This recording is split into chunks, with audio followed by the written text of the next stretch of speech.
Welcome to In Confidence, where what we share in confidence helps us grow in confidence. This week, I'm inviting you into a conversation with my dear friend, Lindsay Shookus. Lindsay spent over 2 decades as a producer with Saturday Night Live. She then pivoted her career to what she calls a portfolio life. A mother, a professional speaker, the co-founder of Women Work Fucking Hard, a community dedicated to supporting women, a documentary producer, and much, much more. Through this conversation, I learned so much about what it takes to embrace uncertainty, discomfort, normalize wobbliness is what she calls it, and truly own who you are and living with joy and purpose. Let's listen in on the conversation. Well, Lindsay, thank you and welcome to In Confidence. Thank you for having me. I'm so excited to be here with you. I'm so excited you're here in the New York studio with us. First of all, should we just talk about who you are, and then we're going to talk about how we met? Let's do it. All right. So tell folks who you are, what you do, how you make a difference in the world. Wow. Only that? Only that. Well, I was a long-time Saturday Night Live producer. I worked there for 20 years, and I truly lived my entire adult life there until the age of 42. I co-founded an organization called Women Work Effing Hard, and I have a daughter who's 12 and who just changed the world for me, and I'm all about lifting up women, which is just like you, and so that's why we bonded so much when we first met. Yeah, we need to give a shout out to Mark Miller from Team Miller, One, who I just emailed with yesterday. Oh, you did? Every time I email him, I'm always like, God, Lisa's son. No. I mean, but I often do you ever get on major holidays or just randomly a message from Mark Miller just saying like, thinking of you? Yes, he's the best about You're a blessing in my life. Yes, I'm just so happy we're friends. incredible. Do you think he has a list going of like people, or do you think it's just he thought of us? Is it like a guardian angel? I think that it's just like you pop into someone's, you think about how many times someone pops into your head and you're like, oh, I should reach out to them. And then you forget. But I feel like that's a life hack. If you're thinking about somebody, Do it right away. Text them right away or put it in your notes, like send that person a message. I feel like we should just all do that. Yeah. But Mark Miller introduced us and said, I feel like you all should be friends. How many of those emails do we get though? We get those all the time. Like, I feel like you should know this person. Mm-hmm. And you and I are busy people. I always say, we don't got time for new friends. Like Sure in our 40s, we don't have time for new adult friends. And then Mark texted me saying, no, I really want you to meet Lindsay. And we had drinks in Midtown. I was like, fine, I live in Midtown. I don't know where you live, but if you can meet me and it turned into 2 hours that we spent at the bar. We went beyond the time allotted. And you had a notebook, I remember. I had to get my help notebook. Yeah, when you were in your like exploration of what am I gonna do with my life, I remember you were like, I'm going to write down notes for myself, but also if you need help. I say like it was really what I wrote down was I'd ask everyone I met with, where do you need help in your life? And I would write it down because I think A, I'm a believer in manifesting, but B, it's like you are more likely to figure out how you can help that person if you write it down. Yeah, and I think we both wrote down things for each other. Yep. And I think what's rare, and that's why we're friends now, is there's some people who say they're going to help you, and then there are people who walk the talk. And you were like, I'm going to invite you to our event. I'm going to connect you with these people. And I was like, I'm going to connect you with these 3 people. And all of a sudden, all these amazing things happened in our lives because we became friends. And also we had so many people in common. Like stepping back, it was like crazy we actually hadn't met before. The universe really did like bring us together via Mark Miller. Yes, in the right moment. Yes, in the right moment. Truly. Well, one of the things that I did want to talk about today is just if I reflect on your whole life story, you have been in some really high pressure environments that I would say would test anyone, would make anyone feel small, insecure, all those things. Now that you're out of that environment, what insecurities do you have? What fears do you have? None. Is this working? What do I have? I mean, I still have plenty of fears and anxieties, just like everybody, right? Like, I mean, the thing about leaving a place like SNL after 20 years, it was my entire identity. And we've bonded over that, about our jobs being our entire identity. I was scared of like, well, what if nobody cares about me anymore? What if I'm like irrelevant? What if, what am I going to go on and do? What if it doesn't matter? Just really like who's going to pick up my phone call? That's a thing, you think about. I think when you leave like a job like SNL where, listen, for 20 years, I was told I had the coolest job in the world. And I think I had probably one of the coolest jobs, at least in New York City.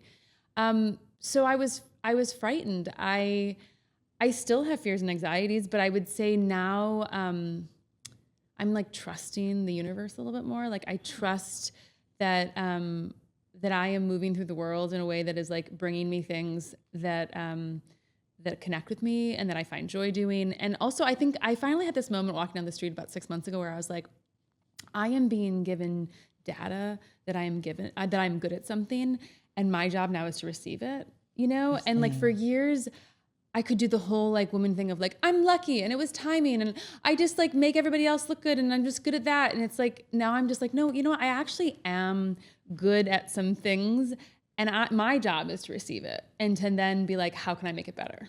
Let's go back to that moment when you left and you were thinking to yourself, what am I built for now? And what am I good at and who wants it? What was the process that you went through? What were the things you did or the questions you asked? Because I think everyone goes through those moments where they're like, what am I going to do with the rest of my life? After they've been in the same job for a decade. In my case, it was over a decade, 2 decades. What was the process? Well, I can't say it was organized.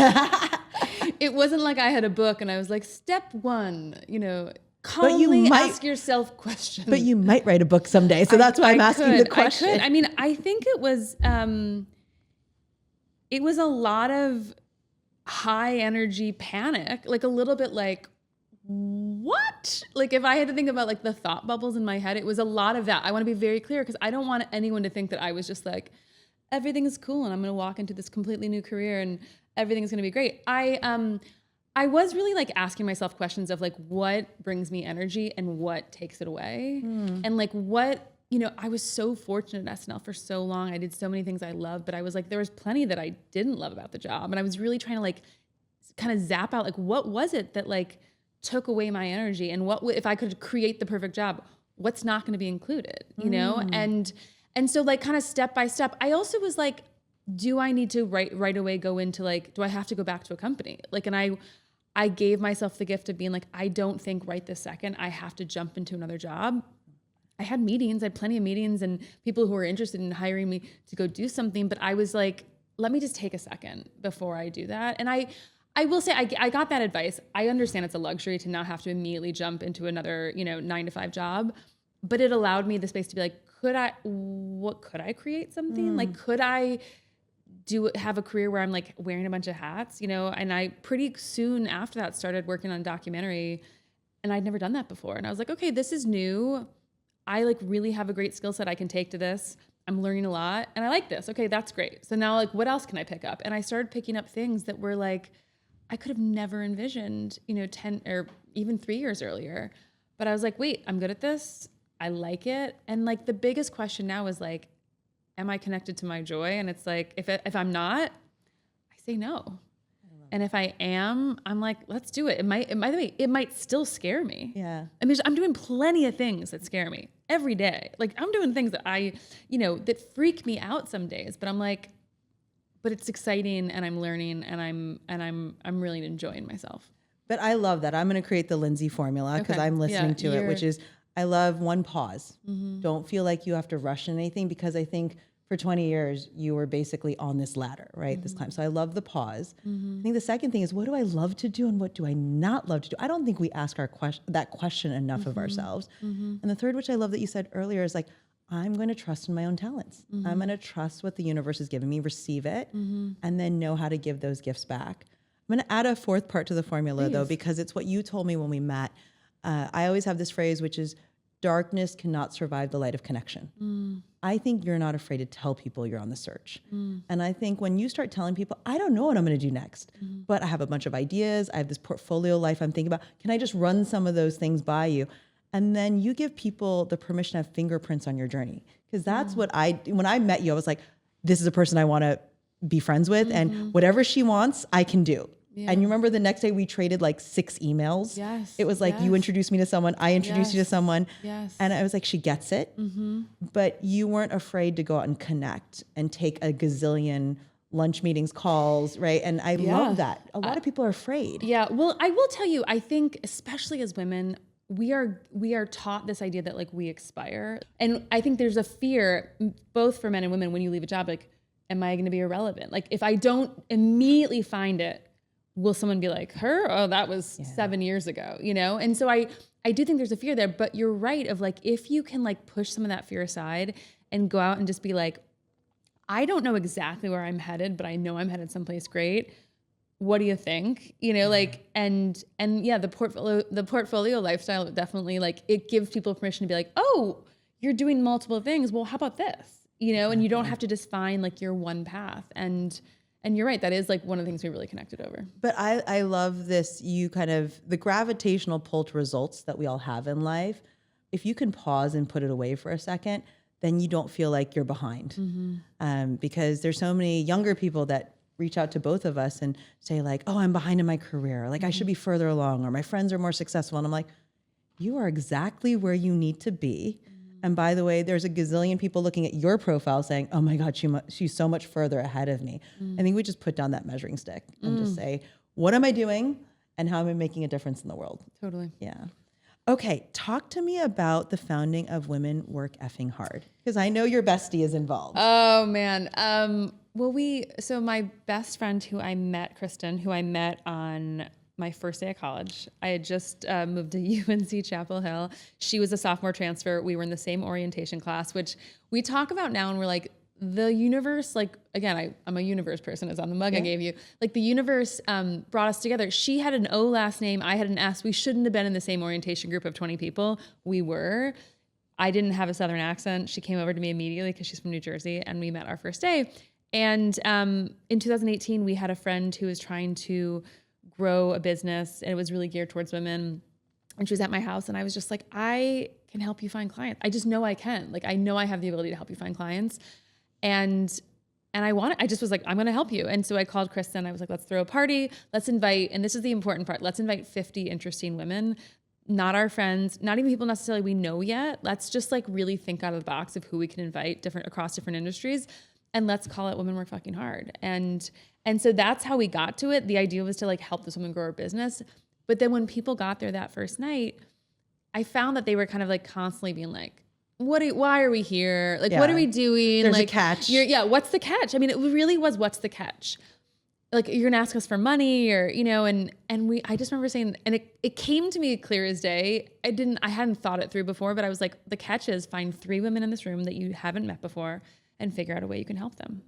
And that was like kind of the beginning. And now we kind of go around, we throw a lot of events and help women founders and women in business, you know, figure out how they can help others and how others can help them. And we call ourselves 2 women who are helping women help women. I love that. And it's a kick-ass gift bag.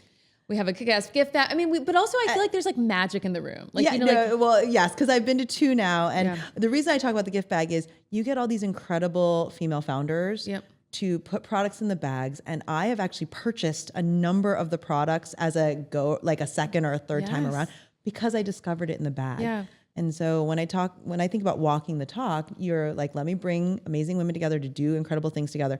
But then also, please go and buy something from one of these companies, because consumer goods is the hardest category. It is. And we say, like, I always love it because we say, like, everything in this bag, everything's woman founded.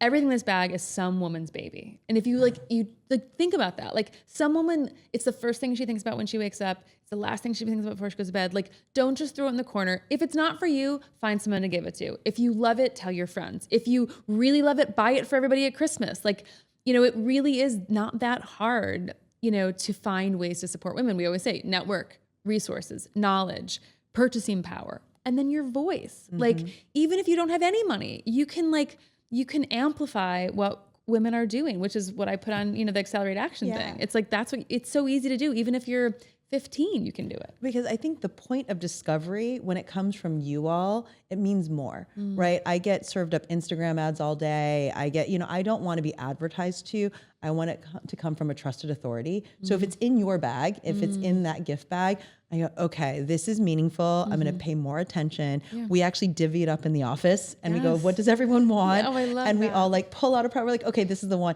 And I've repurchased, I think it was the dish soap company. Yes. I literally just got a package from them today. Okay, their table spray is the best. Isn't it the greatest smelling table spray ever? And the little things you can get, the refillable bottles. Love it. Amazing. And I would not have known that brand if it weren't for you. Yeah. But it was that point of discovery where I was like, they didn't have to market to me through an Instagram ad. It didn't cost them money to acquire me. Yeah. It came through Lindsay. And that's a great example because one of the founders, two women in Oregon who built it, but literally a girl I knew from kindergarten introduced me to them like on Instagram. Like she connected me. They were having a pop-up here, like downtown. It was one of those days, it was raining. It made no sense for me to go. I had truly like 30 minutes to like get there and then go back to my next thing. And I went and like, it was one of those moments of like, show up. Like I showed up, I met these two founders. They were incredible. They've now become friends. I believe in the products. I'm so happy I get to share it with people. And like, you just don't know if you don't show up. And sometimes you just have to show up, even if it's 30 minutes. Show up. And by the way, the last time you came to Women Work Hard, like you had a gig the next day, or you had to fly out or something, and you came for 30 minutes, and it was like showing up is so meaningful. I love that because there's so many times I don't want to show up, Lindsay. I'm going to be open with you. Of course. There's so many times where I'm like, oh, I don't want to go. It's cold. I don't want to get on the subway. And every time I do, something magical happens, whether it's small or big. There's always something where the next morning, I'm so happy I went to that thing. Yeah. Okay, so we're gonna show up more. Well, I also think like I'm a big believer in like, do not RSVP for something you are not gonna show up for. So I have a really strict RSVP policy.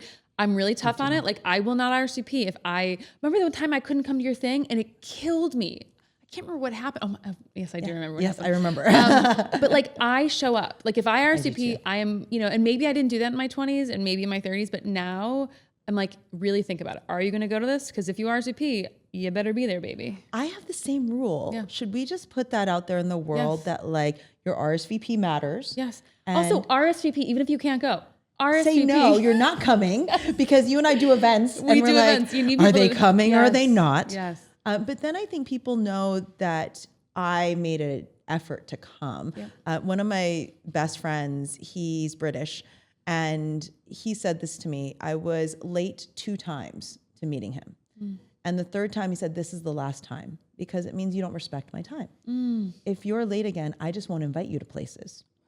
And I took that, this was over a decade ago. And I said, I'm never going to be late, not just for this person, but in general, I'm going to do my best. Obviously things happen and life happens. But I then applied it to, if I say I'm going to go. Yeah. Even when I don't want to. Yeah. Even when I don't want to. Plenty of times. Plenty of times. But I agree with you.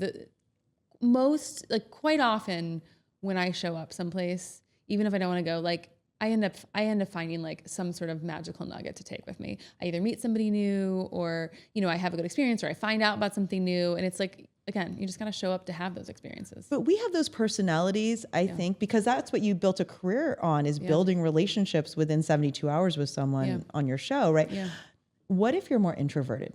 How do you do that? Because you and I have naturally engaging, charismatic personalities.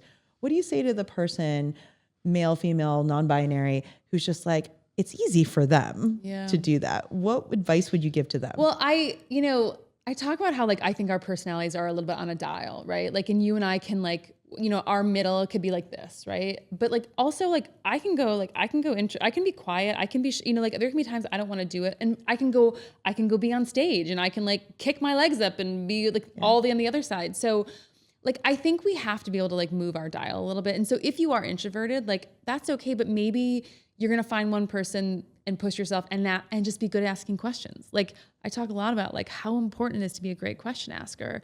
And like, so maybe it's not like you're not like holding court for 10 people. You don't have to do that, but maybe you push yourself to talk to one person and just be really curious, but pushing your dial. Okay. So maybe it's a little bit out of your comfort zone, and sometimes at night I go more small and soft and quiet and more curious with my fiance, but like, allowing yourself to move that dial sometimes depending on like assessing the needs of the room.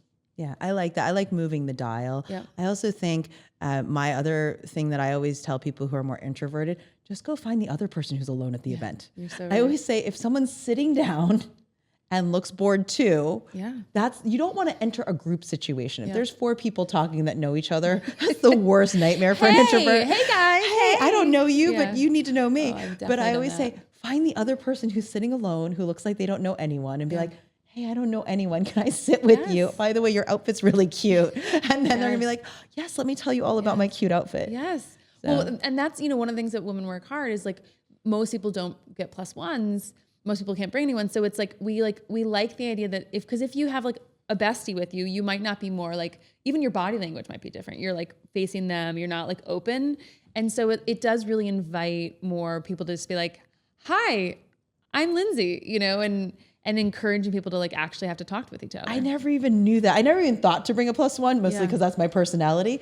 But I love that there are no +1s. And the phones, you know, that you can't take pictures. So then it's like people aren't on their phones as much because they're not like, you know, it's just phones are kind of away. How do you have a 12-year-old daughter? Yeah. Right? Is she 12? How do you deal with phones with her? I'm thinking about Jonathan Haidt, Anxious Generation. What do you do when it comes to phones? She does not. I mean, by the way, it now is at a point where it would be easier for my ex and I if she did have a phone, because I can't, like, when I went to go pick her up from school yesterday, I can't be like, hey, I'm here. I just have to be like, I'm pulling up my car in a street that I can't double park. And I'm like, hope she comes out.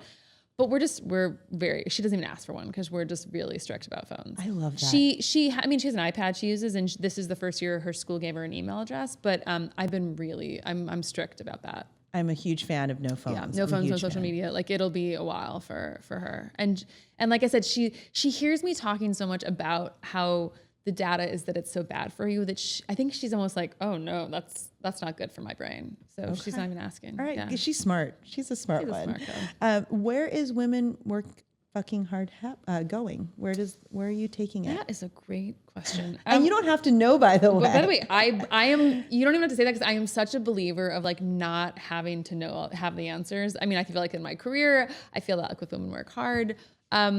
We have some like big, you know, we have a big tech idea. We have a lot of big thoughts. Right now, I am of the belief that we have created something magical. And I think when you're scaling magic, you have to be really thoughtful. And so, especially with both of us being really busy and wearing a lot of hats. So right now we just find partners and people and cities that we want to partner with and go to, and we do them. And it's basically like, you know, Kristen and I get to make the decisions of what we want to do, and it feels right now. And we're just growing the community. We're growing the community in an authentic and intentional way. And right now that feels right. I don't want to just be like, we need 100,000 women. Like that's not me, you know, and that's not how we build trust with the women that come into our community. So right now we're just doing that, and we'll see where it goes. I love that. And I love it when it's organic. That's how I've always built my businesses, as well as a sort of, or just anything I'm involved in. And you know that because you've done a few things with us. It's got to come from the heart. People can tell if it's not coming from the heart, and who knows where it goes, right? What metric can you use when it's your passion? Totally. What are you most excited about in your portfolio life? What are all the components of it, and what are you excited about? I mean, I'm so excited about so much of it that I'd say, like, generally, I'm excited that, like, and this is going to sound maybe silly, I'm just like, I'm in such an exploratory phase of my life where, like, by the way, and how lucky am I at 44 that I'm getting to explore things I've never done. I love how many things I'm doing that 3 years ago I never have done. And what's an example? Like, I'm working with a hedge fund, and I'm doing a lot of creative problem solving with this hedge fund. And I find it so interesting and fun and exciting, and doesn't even feel like work. And I love the people I'm working with. And it's just like a part of my monthly routine. And if you had told me that 3 years ago, I'd been like, what do you mean? Like, how could that possibly work? That's not what I do. But like, the truth is, creative problem solving is creative problem solving. And I think I have a knack for figuring out what someone's needs are and then helping them figure out how they can get there. And not just that, but making them believe they can do it. And it's the making them believe they can do it that, like, I think really seals the deal. And then the speaking. I mean, you know, like, getting on, the fact that I have, with the help of Lisa Sun, with the help of our Speakers Bureau, Leading Authorities. With the help of you and Leading Authorities, I have built the speaking business. Like, I mean, I would say, like, nothing makes me more proud. Like, I cannot believe that I've built it. And as I said to someone a few weeks ago, like, it wasn't there, and now it is there. And the only way it exists is because I've written it and I've rehearsed it, and I go on stage and I perform it, and I try and produce it and make it good each time I do it. And that's the only way. And so it's like, it's really cool to, like, listen, working on SNL was the greatest gift of my life, but there was 500 of us who built that show each week. like, this is really like my Yours. like creative baby. And I'm so proud of it. I feel so connected to the feeling of pride. And that's not something that I have accessed a lot in my adult life. So that feels cool. You know, I was a management consultant for over a decade, and consultants are behind the scenes. Yeah. They're not the ones out in front leading the companies. And one of my mentors said to me, "Oh, you know, I don't think consulting's for you. I think you're going to be so much bigger when you go on the outside." And I was a little offended. I was like, "Are you not going to support me in my partnership election process?" She's like, I'm just making an observation that you are not meant to be behind the scenes. And I think for many of us who were behind the scenes for so long, when we're told, "Hey, we want you on a stage talking about the things you believe in and sharing the lessons you've learned," it's that moment of discomfort. And they're like, "Oh my gosh, I could help people by sharing my stories." It's really cool to come into your own. I think that's what I feel from the first time we met a few years ago to now. It's like this energy that feels, it's magnetic, right? And it's like, I've seen it and now I believe it, you know, like I said, like I'm receiving the data that I'm like, I'm doing it. I'm going on stage. I'm getting great results. And it feels so fulfilling to me. Yeah. I don't know if you get this though, which I think it's just a function of being a woman and dealing with like systemic bias.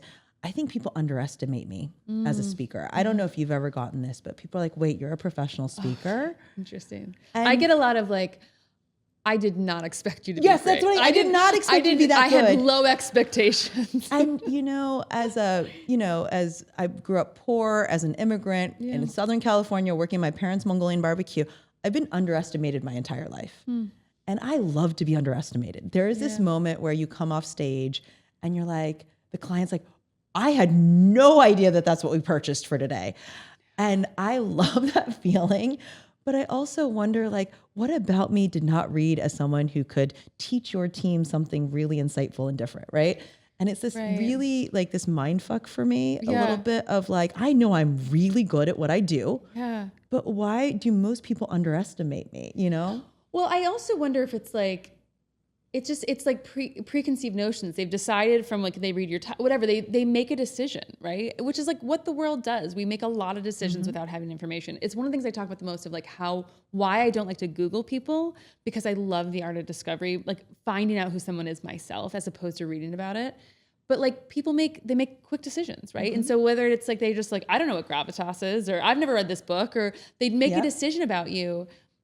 She looks like she's 25 years old because she's Asian. I'll take that. I'll take that compliment. Everyone used to think I was the assistant at McKinsey. It's fine. I was like, I used to be like, it's Asian genetics. I won't need Botox for. No, but I do think that's one of the things that I've learned, and maybe that's what we will co-author our HBR article about, is being underestimated. And I think there's power in being underestimated and not letting it get to you. So now I've been, we both have been professional speakers for the last couple of years.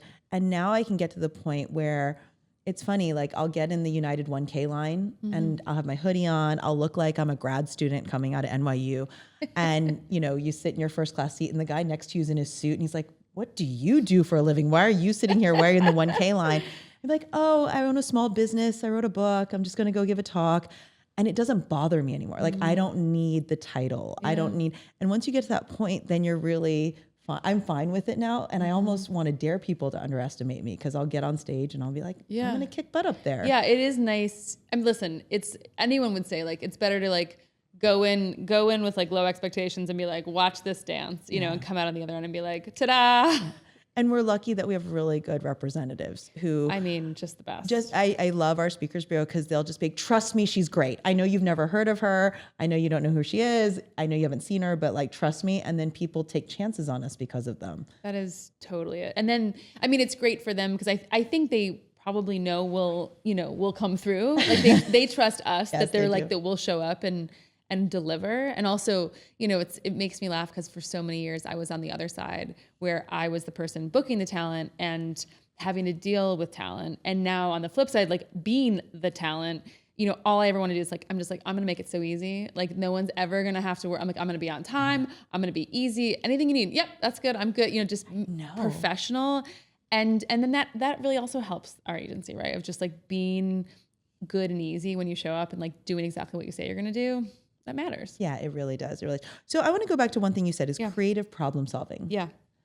What does creative problem solving entail? Like, what are the components that you introduce to people when you have to teach them Well, I that? love, again, the idea of like, I'm like, step one, let's assess the problem.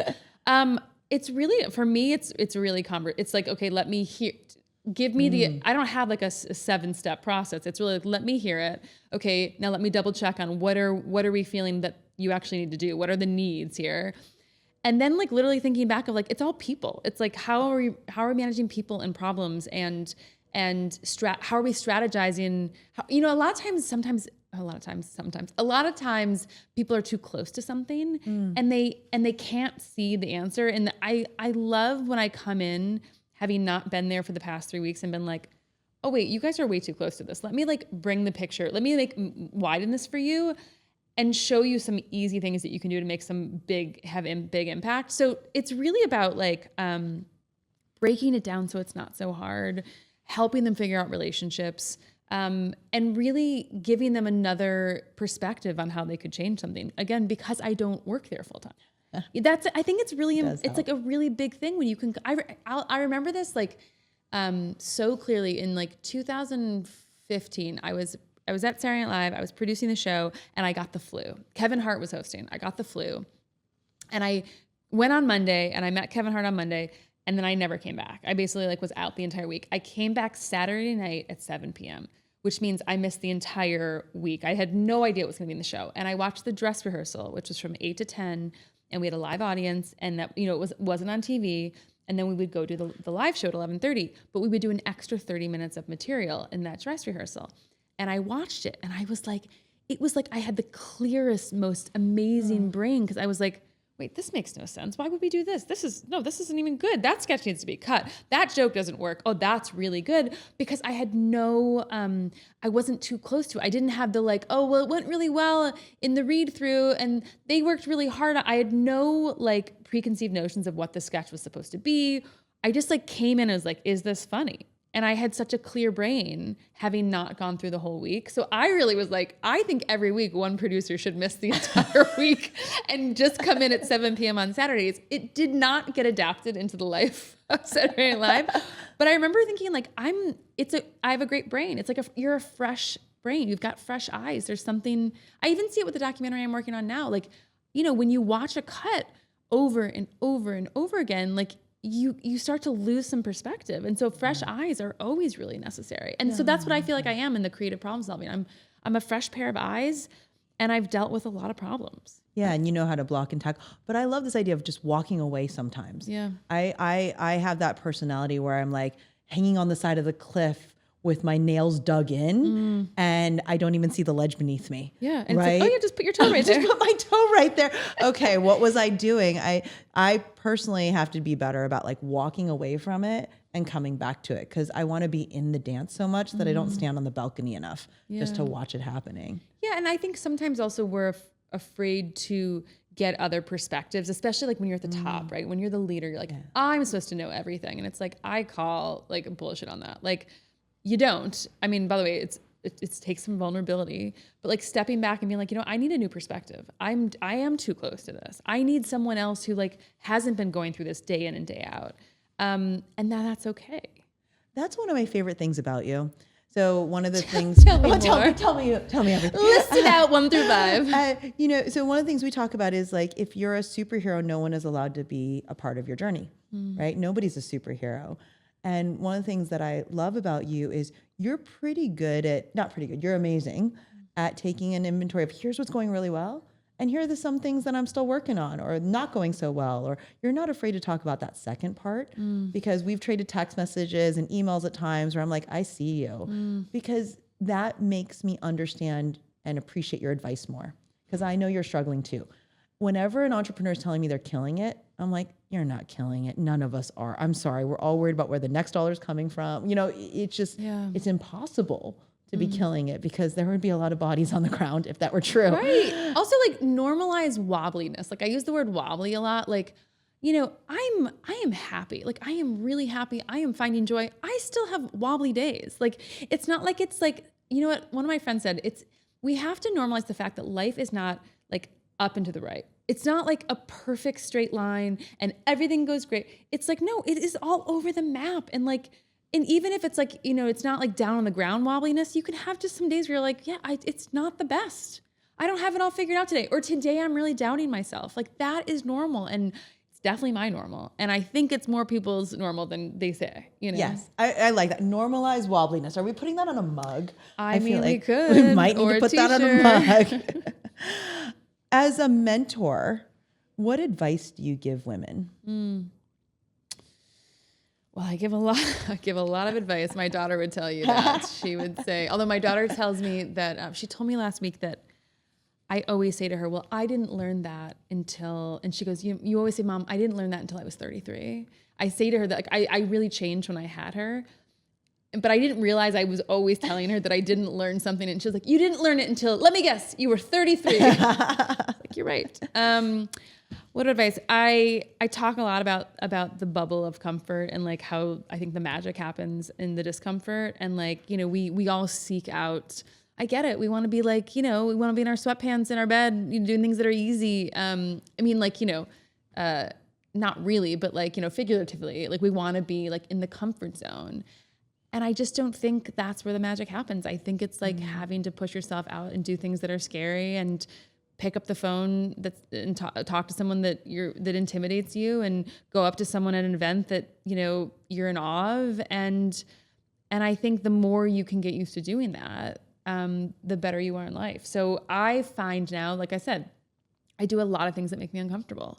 And do I run to them? Am I always so excited to be like out of my comfort zone? No, but I'm getting better because of it. So I think it's like, I really push young people to figure out the thing that they need to, what's the line they need to step over, and then do it. I love that. Okay, you're the ambassador of wobbliness and discomfort. I'm into it. Yeah, all the things people love. Come to me. I'm over here for wobbliness and discomfort. She's a great girl. Is there anything you miss from your because I always think about myself. Is there anything I miss from being a consultant? Is there anything you miss from your like previous life? Well, obviously there were so many incredible people that I was, around constantly, so many brilliant people. I miss the people. I'd say the thing that I think about is like that feeling on a Saturday night when like shit has hit the fan and there's a problem or something crazy is happening, and like I'm in the pocket and I figure it out, and then it goes on TV and you just feel so excited because it really is like there is no safety net. That feeling is so gratifying. But what I found is that like I get that feeling in other ways now. Yeah. Like I walk off a stage. I was gonna say like, and then like, like I had my AV crash in Las Vegas 2 weeks ago, like mid talk when there's like nothing in front of me, and you're like, well, here we go, and talk about a feeling when you're in front of hundreds of people and you're like, and vulnerable, very, very vulnerable. Especially when you were just on the sound check an hour earlier and everything was fine. So I miss that feeling, but I'm finding really great new ways to get it. So I'll just stick with the people then. By the way, that happened to me too in Dallas. Isn't that funny? So randomly that they did the sound check and the AV check, and it went down and I had to vamp. Luckily I own a fashion brand. So I was like, let me tell you about my outfit. Like, this is Home Shopping Network, right? But you had to vamp for 5 minutes. Oh my God. Well, I was luckily at a place, I do this like run that's like really speedy and really fast. It's pure memorization for about 3 minutes. And I was at that run. So I was like, guys, all my monitors are down. I'm just gonna keep going. But I'm like, I need the monitor back up. Also the thing with me was like, when it came back up, like I was like, am I even looking at the right thing? Then what I found really interesting, and this is probably like inside baseball, but like what I find so interesting about speaking is that I never realized how much like my brain I can be speaking, and yet my brain is analyzing 7 other things, like, and how that works, like the separation of your ability to speak and your ability to be like, wait, is this right? Like, and it's really interesting. So we talked to a sports performance expert earlier today, and she was talking about routine, and it's the idea of unconscious competence. So it's like riding a bike or swimming or any of those things. Like, you've just done it so many times that your brain is just conditioned to keep doing it, which I freaking love, right? That's pretty awesome. Incredible when the story is coming out and you're like, it's like another body. I know, I'm above myself and you're like, watching I'm it over happen. here, and this mouth is just going. That means you're really good at it, Lindsay. That means you're really good at it. I mean, it's pretty remarkable the way the brain works. What are you most looking forward to this year? Well, I'm getting married. Yay! So I'm excited about that because I found a really wonderful man. And you met him. I met my boyfriend online. You met yours online too, right? I sure did. We're gonna have to do a separate episode about how to meet people online. Oh my God. I say that I always say like, send me your pictures. I'm like, I feel like I'm like a guru for online dating. I'm telling you right now, and I'm not gonna say it. I'm currently running my friend's Bumble account. And that's the only way to get her to do it is to outsource it. I'm an outsourced matchmaker. I think that's fantastic. I would do that too. I actually think we laugh because I think one of my friends maybe is the one who like pressed, like I don't know what the thing was, the heart, or I think one of my friends might have done it. Like I don't think I necessarily clicked on him, and because I remember going into the first date and like it was like I was like, let's give me a glass of wine. We had barely text. I was like, I had no expectations. But I always felt like I can have a glass of wine with anybody. Like I can talk to anybody. And he's a really special guy, and he's got 3 great kids. And we're really lucky. We're going to have a great, beautiful family together. So I love that. Well, thank you so much for coming on to our podcast. God, You're the best, Lindsay. Went by so quickly. We're going to have you back, I'm sure. I'm so excited that we're friends now. New friends, but old friends in a way. I was going to say, it feels like old now, girl. All right. Thank you. Thank you. I hope you enjoyed this episode of In Confidence. I hope you got a lot out of the conversation I had with Lindsay. She inspires me so much because she embodies walking the talk of supporting other women. Through our friendship, I've been able to get so much in terms of advice, connections, and just being in her presence is a joy. If you enjoyed this episode, I hope you'll share it with a friend who needed to hear this today, and subscribe so you never miss a moment of inspiration. Until next time, in the words of my 9-year-old self, I see you, I value you, and I believe in you.